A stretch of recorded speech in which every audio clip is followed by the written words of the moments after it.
માતા પિતા એમની આપણે આરતી કરીએ, આરતી કરીને પછી આપણે આરતી લઈએ એટલે આપણા પુણ્ય પ્રબળ થાય એટલે પુણ્ય બળવાન થાય. એમ પુણ્ય તો બળવાન જ હોય, પણ કોઈ પ્રતિબંધ વચ્ચે આડા આવતા હોય, આપણી ભૂલો હોય, આપણાથી કોઈની ઈર્ષા થઈ ગઈ હોય, ક્યારેક અજાણતા મચ્છર માખી આપણાથી મરી ગયા હોય, હિંસા થઈ ગઈ હોય, કોઈને દુઃખ લાગે એવું બોલી ગયા હોય, આ બધી જ વસ્તુઓ અવરોધ કરે, એ પુણ્યને રોકે. એ બહુ મોટું પાપ નથી, સમજી લો.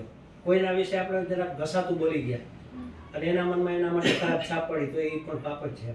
એ આપણા પુણ્યને રોકતા હોય. એટલે આરતીથી એ પુણ્ય પ્રબળ બને. અને ચરણામૃત લઈએ, જે તે પગ ધોયા ને એ આમ કરી જરાક ચાખી લેવું, એનાથી આપણા કોટી જન્મોના પાપ નબળા પડે. જે પ્રબળ હોય ને પાપ, હંમેશા રાક્ષસો અને અસુરો પ્રબળ હોય, એ ઘૂસી જ જાય ગમે એમ કરીને. એ સાલસ નો હોય, રુજુ નો હોય, એમ એ તો માથા ભારે જ હોય. એમ એને જ ગુંડા કહેવાય ને, માથા ભારે હોય એને જ ગુંડા કહેવાય. એટલે એ નબળા પડે. એનામાંથી કોટી જન્મોના પાપ ધોવાય. એમ કે ધોવાય એટલે આવી રીતે ધોવાય એટલે આછા થઈ જાય.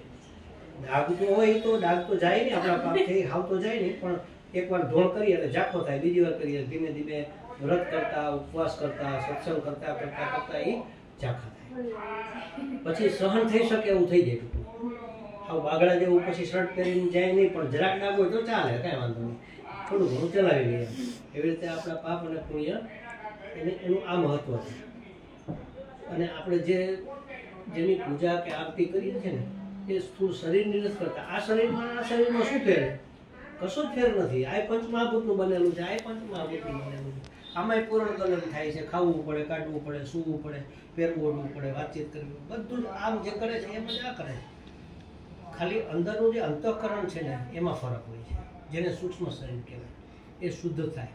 મહાત્માઓનું અંતઃકરણ સાધનાને હિસાબે શુદ્ધ થતાં એક વખત એવો આવે કે સ્વયં પરમાત્મા એમાં પ્રગટ થાય. એટલે એની વાણી ઘણી વખત એના આશીર્વાદ ફળ્યા. આશીર્વાદ એના ન ફળે, પણ એનું અંતઃકરણ શુદ્ધ છે એટલે એના મોઢેથી ભગવાન બોલતું હોય. એટલે એ જે બોલે એ થઈ જાય.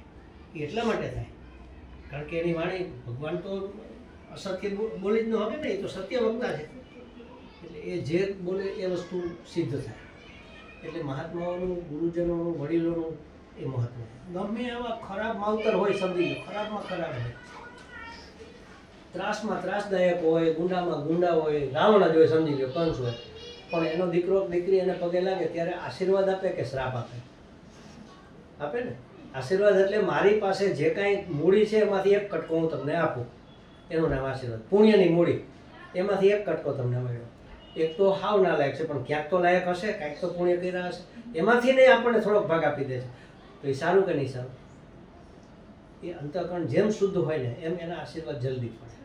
અને આશીર્વાદ તો ફળે, ભલે નહીં નાલાયક માવતર હોય કે વડીલ હોય તો એના આશીર્વાદ તો ફળે જ. પણ એની પાસે જાજો સ્ટોક ન હોય ને, વાટકીમાં શિરામણ હોય, બિચારો શું આપણને આપીને આપે? થોડુંક તો થોડુંક પણ આપે ખરો. પણ જેની પાસે અઢળક હોય, અંબાણીના છોકરાએ લગ્ન કર્યા કરોડો રૂપિયામાં, આપણને ઘરે એટલા બધા પૈસા બગાડ્યા. ખરેખર એને કેટલામાં લગ્ન કર્યા ખબર છે? એની 2 દિવસની કમાણી. આપણી 2 દિવસની કમાણીમાંથી આપણે લગ્ન કરીએ તો એટલે એટલું પુણ્ય કમાવવું પડે.